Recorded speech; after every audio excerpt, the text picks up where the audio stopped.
Great day, beautiful people. Welcome, welcome to your energy report for the week. This is going to be a report and a collective reading for the week of January 31st, moving us into February, all right? So I've already pulled out some oracle cards for us and you guys.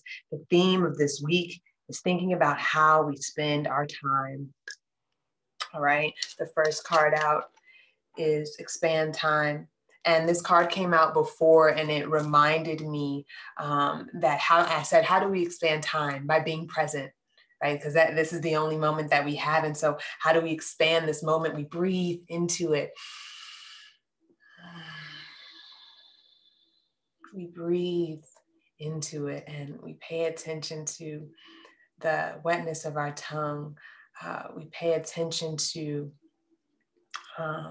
the rumblings in our stomach. We pay attention to the little sounds the house is making. We pay attention to the coolness of our hand. We pay attention to the lightness of our smile, right? You expand time by being present. And who are you spending this time with? What are you doing with this moment of right now? Are you being present everywhere that you go with every encounter? And this isn't a judgment, right? We can't always be perfectly present. We have things to do. We are humans. We are adults. We have things that require so much of us, things we don't want to do.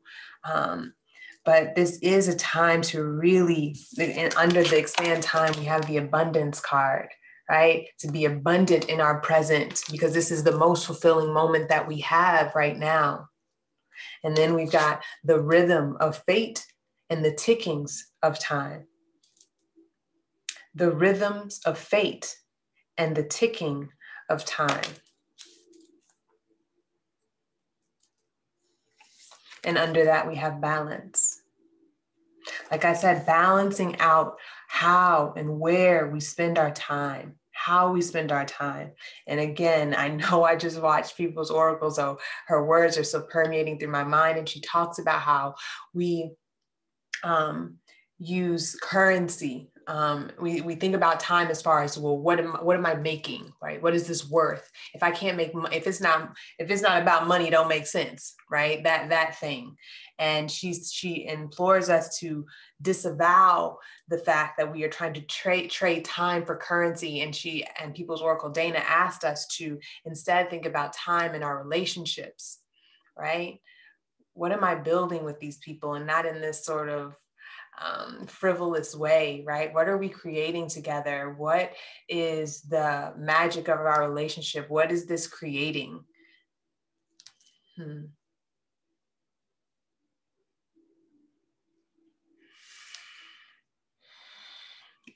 We sweep this time away as if that's the extra time, right? The time that we spend with our family and our lovers and our friend and our children and our pets and the things that we hold dear, our hobbies, right? That's what we do with our extra time. What if our relationships were the main priority? What if that was where all of the abundance lives, right? And the work, right? The clocking in, it's y'all understand what I'm trying to say.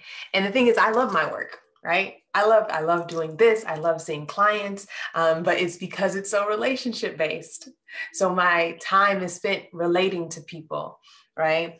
And so either way, right? Whether you agree with that mode of thinking, right? The point is to be present in all of our relationships, right? To be in healthy relationship in the present moment, right? If you are working and you do or don't come into contact with people, and I know that it's about money because then the last oracle card, right? Where is your time spent?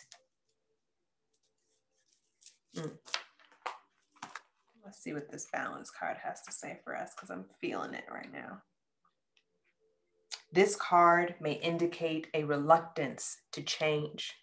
You may be hesitating because of the past, but that doesn't mean you should be hasty.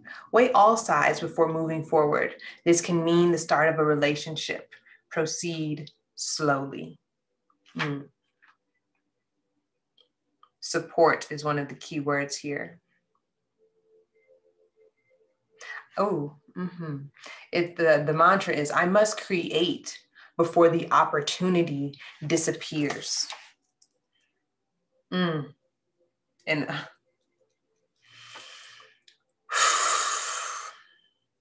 I'm thinking about relationships. I'm thinking about parents and children, right? How quick our babes grow, right? And I must create magic with my child. I must create love. I must create compassion and acceptance and transparency and vulnerability. I must create a relationship with them now before the opportunity disappears.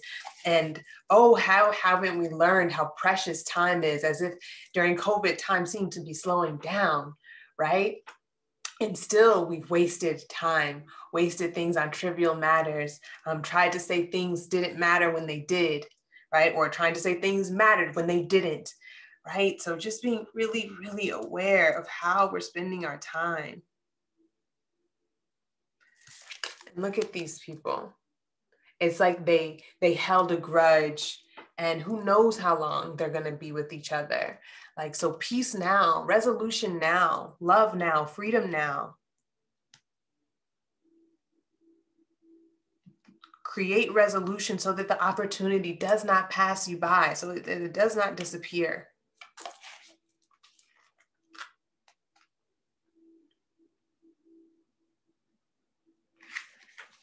And then we've got the soulmate card. And this card says, the best incentive to change is love, right? So banishing that idea that I have to love myself fully and wholly first, right? The best incentive to change is when you have someone looking at you, loving you, and, you know, having conflict, having different dynamics, and being a mirror for you. That is the best incentive to change, is when we are in a good relationship with others, is when we're in relationship with others and we want to make it better, right? And yes, it's going to be very challenging. Trust me, I know, right? Things are coming up with me living with my father, things I thought that I dealt with. I did, right? I don't want to discount. I don't want you to discount any of the work that you've done so far. The fact that you're re-triggered, or the pain comes up again, I moved through it so much more gracefully, right? Because these are, our brains are incredible. They're incredible, incredible things. But memory is tricky. Memory is tricky. Anyway, continuing on. The best incentive to change is love. So spend some time loving this week, guys. Spend some time telling people that you care. When is the last time you felt appreciated? And when is the last time you bestowed some appreciation onto someone else, right? When's the last time you asked your friend how they're doing? This stuff matters. This stuff matters. Whew. The blessings coming in this week, Spirit. Oh, them cards. Strength and Ace of Swords.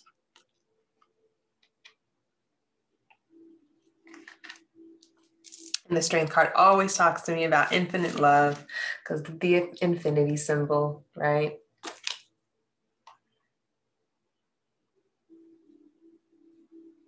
Yes.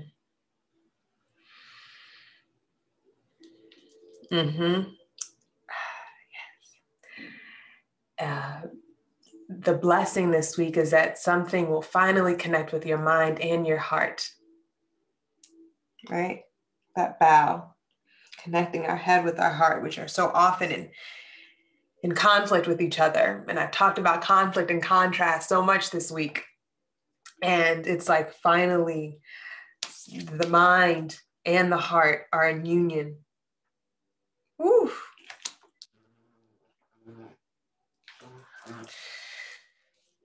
This is beautiful. This is really beautiful. The mind and the heart are finally communicating on the same accord. They finally found the same frequency, and they're talking the same language, and they're wanting the same things.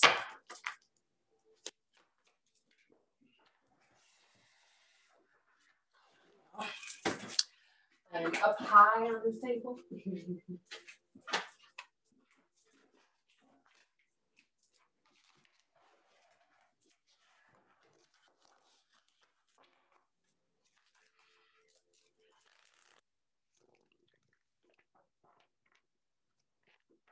We're finally on the same accord about spirit.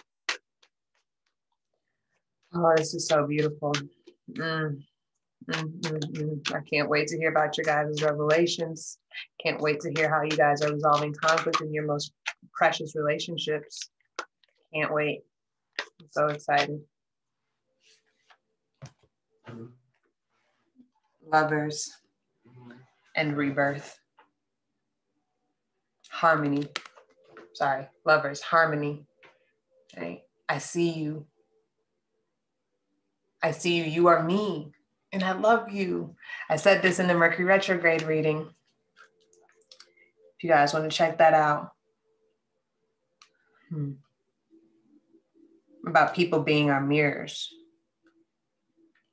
And how we stand when we stand in our heart space and say, this is all of who I am. And I'm able to articulate my trauma and my trauma responses. And I'm so sorry for how I might lash out at you, right? Because it's not about the fact that you got into an argument. It's not about the fact that you weren't present, right? You saw that your husband or you saw that your friend, you called them and they're not really there, right? Moon card. Full moon also, some things that might have been transpiring during the full moon, an explosion maybe, or a fight or something that either is going to be resolved or get resolved by the next moon cycle, by the next full moon. But it's not about the fact that there was a disagreement or that they didn't show up the right way. What matters is how you resolve. That's what matters, because conflict happens. Nothing's perfect. Nothing's ever going to be all the way. But it's like, how do you guys resolve this? Right? The death and the rebirth. That's what matters.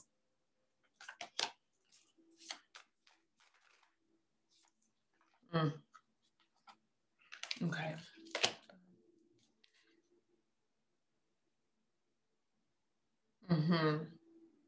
It's like somebody's going, I'm sorry, I'm getting emotional. Somebody's going back and saying, I'm so sorry, I had my walls up. I had my walls up.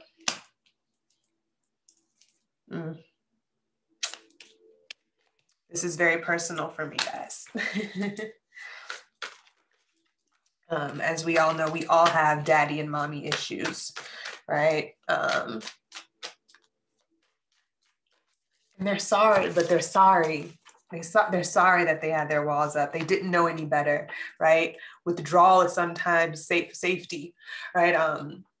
People's Oracle said the wound of Capricorn is neglect, and the trauma response to that is repression and withdrawal, right? So if I have a pattern, if I grew up with a parent neglecting me, right, saying, no, I can't come, or no, I didn't, I'm continually not showing up in the way that the child needs, the child is going to withdraw for safety,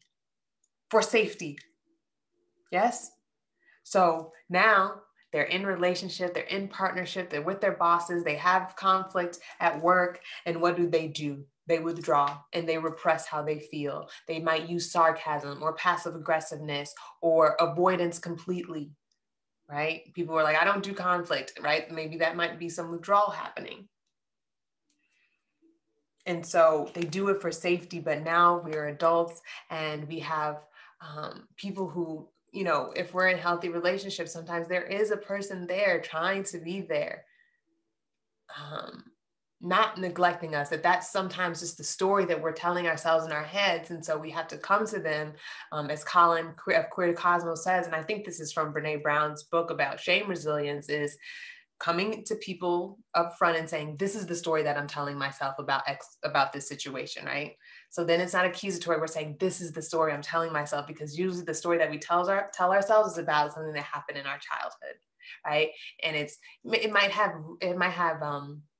it might feel, right? For us, it feels like the parent neglecting us and saying no and abandoning us. And so we react the way that we did as a child, right? We withdraw. We have our guard up. But I see a conversation happening where somebody's going back and saying, I'm sorry for being that way and reacting that way. So have grace, have grace, have grace, have grace. Because I do see something really, really beautiful happening. It's like I said, that mind and heart connection is going to, whew, right? That seeing eye to eye, feeling each other, because we all have been neglected. We've all been abandoned. We've all felt shame. So be soft and vulnerable. Be soft and vulnerable. I know that it's easy to, revert to anger, and sometimes that's just how it has to go the first time, because we're reactionary. But then during that conflict resolution, right, because it's about the way that you heal, soften and be vulnerable and say, I felt rejected by you when you did X, Y, and Z. Oh, my beloved, I would never reject you. I love you, right? So when we can soften into those emotions, we allow for such deep intimacy, for us ourselves to truly be seen. And that's hard stuff, I know. To say I fear abandonment, I'm like, fuck, am I gonna drive this person away? Again, this came up in the Mercury retrograde reading, standing and saying, yes, this is who I am. Yes, I've been wounded in this way, but yes, I'm also able to articulate this. And because I love you, I have to share this with you, because I want you to understand what's going on. And I understand that sometimes I'm projecting, but I want to own this, and I want to be in connection with you. All right, y'all. This is great. I'm sure I'm going to have some posts about this as well. So stay tuned, stay connected to my Instagram as I share and I go through my own reflections and revelations. And please let me know how these energies are playing out for you. Please let me know how you guys have resolved the conflicts in your most dearest and precious and prized relationships. I send you all the love and grace. All the love and grace. I'm so excited for you guys. Peace. I'll talk to you guys on the next one.